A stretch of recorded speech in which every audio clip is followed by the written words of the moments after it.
Friends, welcome back to my channel. कैसे हैं आप सब? उम्मीद करती हूँ आप सब खैरियत से होंगे। सो फ्रेंड्स, प्रीवियस वीडियोस जो भी मैंने अपलोड किए थे रिगार्डिंग जॉब्स इन कुवैत, और हमने उनमें डिस्कस किया था कि कुवैत में कौन कौन से जॉब्स अवेलेबल होती हैं, हम कैसे उन पे अप्लाई कर सकते हैं, क्या क्या वेज है अप्लाई करने के लिए, कौन से बेनिफिशियल वेज है हमारे लिए। तो हमने उनमें डिस्कस किया था उनके बारे में, सैलरी पैकेज क्या क्या रहते हैं कुवैत में। तो हमने उन वीडियोस में यही सब जो है डिस्कस किया था। तो उस पर बहुत सारे ऐसे कमेंट्स आए मुझे, इंस्टा पे भी बहुत सारे डीएम्स आए कि मैम प्लीज़ हमें बता दीजिए कुवैत में जॉब करने के लिए कौन से डॉक्यूमेंट्स होने चाहिए थे हमारे पास, कौन कौन से डॉक्यूमेंट्स नेसेसरी है वहाँ के लिए। तो जो आज का वीडियो है वो मैंने स्पेशली डॉक्यूमेंट्स पे बनाया है कि आपके पास कौन से डॉक्यूमेंट्स अवेलेबल होने चाहिए यहाँ के जॉब के लिए। तो वो स्टार्ट करने से पहले जो भी चैनल पे नए आए हैं वो प्रीवियस वीडियोस जाके देख सकते हैं ताकि उनको आइडिया मिले जॉब और सैलरी के बारे में। और जो नए वीडियोस देखने के लिए प्लीज़ चैनल को सब्सक्राइब करें, लाइक करें और शेयर करना ना भूलें, ताकि मैं जो भी इंफॉर्मेटिव वीडियोस बनाऊं, कभी कभी फनी वीडियोस भी बनते हैं, डेली व्लॉगिंग भी होगी मेरी चैनल पे, तो आप तक वो वीडियोस आने के लिए प्लीज़ चैनल को सब्सक्राइब करना ना भूलें और दोस्तों के साथ भी शेयर कीजिएगा। Thank you so much. So हम स्टार्ट करते हैं आज का वीडियो। तो इसमें डिस्कस कर रहे हैं हम डॉक्यूमेंट्स के बारे में कि क्या क्या डॉक्यूमेंट्स होने चाहिए आपको यहाँ के लिए। तो डॉक्यूमेंट्स आपको फ्रॉम पासपोर्ट 10th 12th से लेके है आपकी डिग्री तक होने चाहिए सारे। मैं एक एक करके आपको नाम बताती हूँ, लेकिन स्टैंपिंग जो है आपके सारे डॉक्यूमेंट होने चाहिए। अगर आपका कोई भी डॉक्यूमेंट बिना स्टैंप के है, इधर आपने जॉब का किया है या कोई डिग्री का है, बिना स्टैंपिंग के, मतलब जो इंडिया में एम्बेसी है, बिना उस एम्बेसी की स्टैंपिंग के आपके डॉक्यूमेंट यहाँ पे वैलिड नहीं रहेंगे। सो ये आपको एक पॉइंट माइंड में हमेशा रखना पड़ेगा कि आपके सारे डॉक्यूमेंट्स वैलिडेट करने पड़ेंगे आपको इंडिया से। तो डॉक्यूमेंट्स क्या क्या चाहिए, स्टार्ट करते हैं। पहला डॉक्यूमेंट हमारे पास पासपोर्ट होना चाहिए। पासपोर्ट हमारा जो है मिनिमम 2 years की वैलिडिटी के साथ रहना चाहिए। तो कुछ कुछ कंपनीज जो है वो आपको 3 years मांगेंगे कि वैलिडिटी जो है इसकी 3 years होनी चाहिए अभी भी रिन्यू करने तक, लेकिन कोई कोई कंपनी आपकी 2 years जो है एक्सेप्ट करती है। तो दैट मीन्स आपका मिनिमम 2 years डॉक्यूमेंट ये पासपोर्ट जो है उसका एक्सपायरी रहना चाहिए। उसके बाद स्टार्ट करते हैं हमारे जो क्वालिफिकेशंस हैं। तो पहले स्कूल क्वालिफिकेशंस है, that is 10th and 12th। तो 10th 12th की आपकी क्या 10th की डेट ऑफ बर्थ होनी चाहिए, डेट ऑफ बर्थ सर्टिफिकेट, और 12th की जो है क्वालिफिकेशन होनी चाहिए। और ये दोनों आपको स्टैंपिंग भी करवानी है। स्टैंपिंग कौन कौन सी करनी है मैं साथ साथ बोलती जाऊंगी। First stamping is for HRD।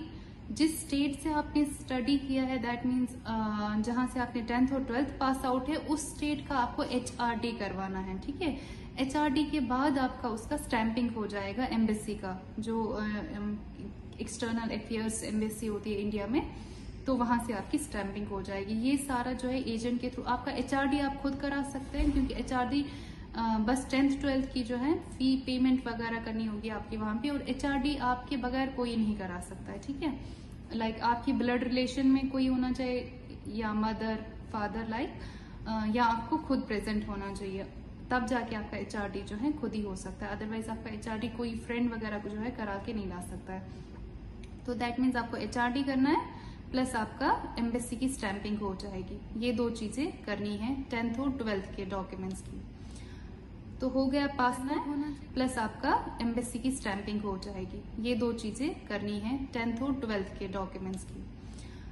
तो हो गया पासपोर्ट होना चाहिए, 10th और 12th क्वालिफिकेशंस होनी चाहिए। ठीक है, उसके बाद आपके पास higher qualifications, for example graduation में आप है तो आपके पास ग्रेजुएशन की डिग्री होनी चाहिए। दैट मीन्स BSc किया हो आपने, या फिजियोथेरेपी BPT किया हो, या फिर आपने नर्सिंग किया हो। तो जो भी ग्रेजुएशन जिस भी फील्ड से, या MBBS किया हो, जिस भी फील्ड से आपने ग्रेजुएशन की है उसकी डिग्री होनी चाहिए, प्लस उसका ट्रांसक्रिप्ट होना चाहिए। ठीक है, डिग्री और ट्रांसक्रिप्ट जो है इम्पोर्टेंट है।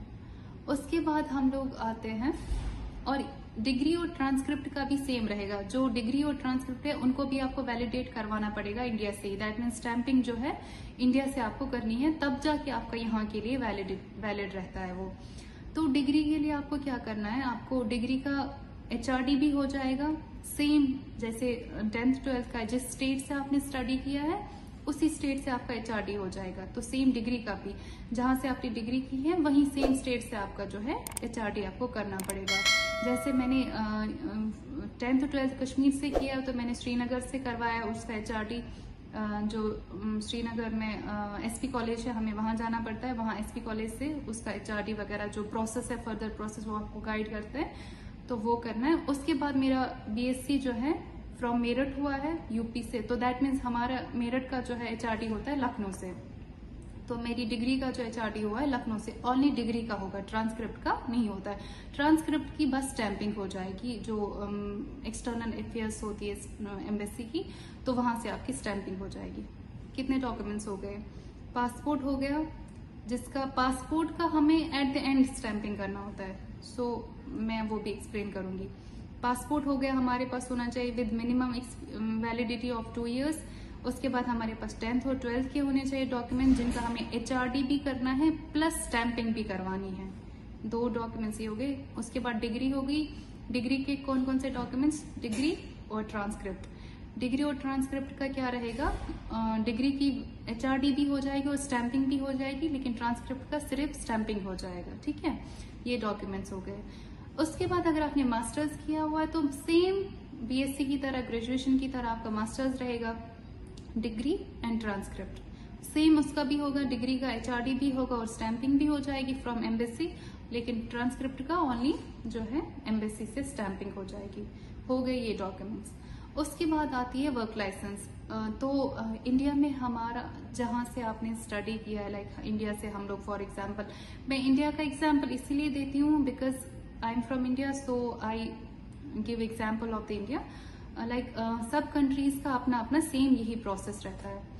तो उसके बाद हम लोग लाइसेंस की बात करें, या हम इसको रजिस्ट्रेशन भी बोल सकते हैं, क्योंकि जो भी पैरामेडिकल और मेडिकल फील्ड से है, ये मैं पैरामेडिकल और मेडिकल फील्ड के लिए बोल रही हूँ डॉक्यूमेंटेशन का। तो जो भी पैरामेडिकल और मेडिकल फील्ड से है, तो हमें जो है अपनी स्टेट जो है एक रजिस्ट्रेशन प्रोवाइड करती है, जिसको हम अगर पैरामेडिकल की बात करेंगे तो स्टेट पैरामेडिकल काउंसिल उसको कहते हैं। वो हमें एक रजिस्ट्रेशन प्रोवाइड करती है। और मेडिकल फील्ड में मेडिकल जो है काउंसिल होता है, उनको वो मेडिकल काउंसिल रजिस्ट्रेशन मिल जाती है। तो जो पैरामेडिकल काउंसिल रजिस्ट्रेशन है वो आपके पास होना इम्पोर्टेंट है, जरूरी है। विदाउट पैरामेडिकल काउंसिल हमारा डेटा फ्लो जो है कंप्लीट नहीं हो जाएगा। तो पैरामेडिकल काउंसिल रजिस्ट्रेशन आप लोगों को मिल जाएगी। आप जिस स्टेट से बिलोंग करते हैं, स्टडी आपने कहीं से भी किया हो, लेकिन आप जिस स्टेट से बिलोंग करते हैं वहाँ के पैरामेडिकल ऑफिस में आपको जाना पड़ेगा। जैसे कश्मीर में पैरामेडिकल ऑफिस श्रीनगर में है, SMHS में, तो आपको वहां जाना पड़ेगा। वहां पे अपनी डिग्री जो है रजिस्टर करनी पड़ेगी। After few months, 5-6 months, whatever they will take time, they will give you a registration. Okay, so वो आपकी डिग्री की रजिस्ट्रेशन होगी, तो वो आपके पास रहना जरूरी है, और उसका आपको सिर्फ स्टैंपिंग करवाना पड़ेगा एम्बेसी से। हो गया registration. After that your experience, आप जहां भी जॉब कर रहे हैं आपका वहां से आपका एक्सपीरियंस होना जरूरी है। सो ये डॉक्यूमेंट्स है जो आपके पास रहने चाहिए: passport, 10th 12th degree, transcript of that degree, your registration, either it should be paramedical registration or medical registration. So paramedical, state paramedical council registration और medical council registration ये होना चाहिए, और उसके बाद एक्सपीरियंस होना चाहिए। ठीक है, और ये सारे डॉक्यूमेंट्स आपको स्टैंपिंग करने हैं। इन सारे डॉक्यूमेंट्स में से आप 2 डॉक्यूमेंट्स के बगैर सारे डॉक्यूमेंट्स आपके जाएंगे डेटा फ्लो के लिए। 10th और 12th आपका डेटा फ्लो के लिए नहीं जाएगा। ठीक है, क्योंकि डेटा फ्लो के लिए कौन से डॉक्यूमेंट्स आपको चाहिए? डिग्री चाहिए आपको, आपकी सारी मार्कशीट्स चाहिए। मार्कशीट्स आपको जो है एम्बेसी से या कहीं से भी स्टैंपिंग नहीं करवानी है। मार्कशीट्स ओनली जो डॉक्यूमेंट मैंने बताई बस वही स्टैंपिंग हो जाएंगे, वही आपका जो है वैलिडेट हो जाएंगे आपकी कंट्री से। बट मार्कशीट्स आपको अपलोड करने पड़ेंगे इन डेटा फ्लो। लेकिन डेटा फ्लो में कौन कौन से डॉक्यूमेंट्स आपको अपलोड करने मैं बता रही हूँ। आपकी डिग्री जाएंगी, ट्रांसक्रिप्ट जाएंगे, आपके लाइसेंस जाएंगे जिनको हम रजिस्ट्रेशन भी बोलते हैं, रजिस्ट्रेशन सर्टिफिकेट्स वो जाएंगी, प्लस आपकी एक्सपीरियंस जाएंगी। ठीक है, ये 4 चीजें जाएंगी आपकी डेटा फ्लो के लिए, प्लस आपकी जो है मार्क्स शीट्स जाएंगी डेटा फ्लो के लिए। 10th 12th का डेटा फ्लो में कोई भी टच नहीं है, ठीक है। और डेटा फ्लो आप विदाउट जो है स्टैंपिंग कर सकते हैं। आपने डेटा फ्लो का आपका सिर्फ फ्रंट पेज आता है डेटा फ्लो के लिए, स्टैंपिंग आप बाद में करवा सकते हैं उनको, ठीक है। तो ये सारी चीजें जो है आपके डॉक्यूमेंट्स कुवैत के लिए चाहिए जो नेसेसरी है for the all this processing. उसके बाद हमारा आता है पीसीसी, पुलिस क्लियरेंस सर्टिफिकेट। जब आपके पास आपकी offer letter, job offer letter आती है जहां से भी आप अप्लाई करते हैं, with that job offer letter आप जा सकते हैं जो पासपोर्ट सेवा पोर्टल है फोन पे, या आप डायरेक्ट किसी पासपोर्ट ऑफिस में जाके हैं अपॉइंटमेंट ले सकते हैं पीसीसी के लिए, क्योंकि पीसीसी कुवैत के लिए नेसेसरी है। विदाउट पीसीसी हम लोग ट्रैवल नहीं कर सकते, ठीक है। पुलिस क्लियरेंस सर्टिफिकेट जो होती है उसके बगैर हम ट्रैवल नहीं कर सकते हैं। तो आपने क्या करना है, पासपोर्ट सेवा जो पोर्टल होता है वहां पे जाके आप अपॉइंटमेंट लेके पीसीसी के लिए अप्लाई कर सकते हैं। और पीसीसी के लिए हमारे पास क्या रहना चाहिए, हमारे पास जो है कंपलसरी है, हमारे पास जॉब ऑफर लेटर रहनी चाहिए। मैंने इसलिए बताया क्योंकि पीसीसी भी एक डॉक्यूमेंट आता है जिसको हमें एट द एंड स्टैंपिंग भी करवाना है। सारे डॉक्यूमेंट स्टैंपिंग होने के बाद आपके पास क्या है कि आपको जब ऑफर लेटर आती है उसके बाद पीसीसी, पासपोर्ट और वीजा, ये सारे डॉक्यूमेंट्स आप एक साथ स्टैंप करवा सकते हैं। इनकी बस स्टैंपिंग होती है, इन सब की एचआरडी नहीं होती है। तो ये सारे डॉक्यूमेंट्स आप एक साथ लेके जो है स्टैंपिंग करवा सकते हैं। तो ये सारे डॉक्यूमेंट्स हैं जो आपको नेसेसरी है यहाँ के लिए। आई होप आपको समझ आया हो।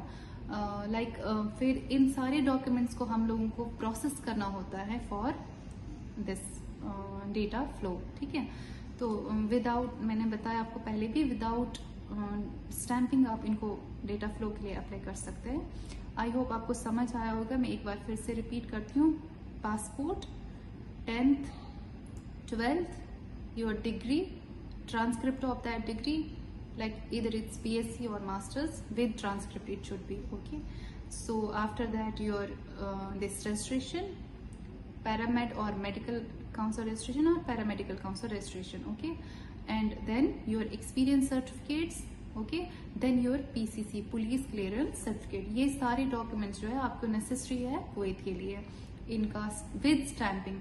आप कुवैत जब आते हैं आप कोई डॉक्यूमेंट विदाउट, इवन अगर आप एक्सपीरियंस भी लाते हैं विदाउट स्टैंपिंग, आपका वो डॉक्यूमेंट वैलिड नहीं रहेगा कुवैत में, क्योंकि कोई भी डॉक्यूमेंट आप यहाँ पे मिनिस्ट्री में शो करते हो, अगर आपका उसमें स्टैंपिंग नहीं है कुवैत मिनिस्ट्री से, फ्रॉम इंडिया, इंडियन एम्बेसी से, तो उसको ये लोग ओरिजिनल डॉक्यूमेंट नहीं मांगते। सो ये सारे डॉक्यूमेंट्स हैं जो आप इंशाल्लाह जो भी अप्लाई कर रहा है यहाँ के लिए अपने पास रेडी रखें।